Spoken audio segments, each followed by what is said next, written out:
Tap music 6 number पे नींबू खरबूजा आ गया है। बहुत ही बड़ी खुशखबरी ये है कि नींबू खरबूजा भइल 2.0 जो आया है खेसारी भैया का, टैप म्यूज़िक में 6 नंबर पे ट्रेंड कर रहा है ये गाना। बहुत ही बड़ी खुशखबरी है कि भोजपुरी में पहली बार नया चैनल से गाना आना, फिर ब्लास्ट हो जाना और 6 नंबर पे टैप म्यूज़िक पे ट्रेंड करना बहुत ही मुश्किल काम है। भोजपुरी में जितने भी स्टार कास्ट है, शायद अभी तक कोई ऐसा रिकॉर्ड नहीं बना पाया होगा जो खेसारी लाल यादव जी ने बना दिया है। ठीक है, क्योंकि खेसारी नाम ही ब्रांड है।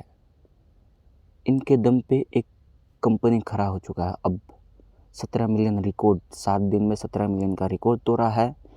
उसी बीच 2.5 लाख सब्सक्राइबर भी हासिल किया है न्यूज़ चैनल में। ठीक है, और खुशखबरी ये है कि टैप म्यूज़िक 6 नंबर पे भी गाना ट्रेंड कर रहा है। बड़े बड़े स्टार को नीचे छोड़ के ऊपर आ चुका है ट्रेंडिंग स्टार। तो फिर मिलेंगे किसी और नेक्स्ट वीडियो में।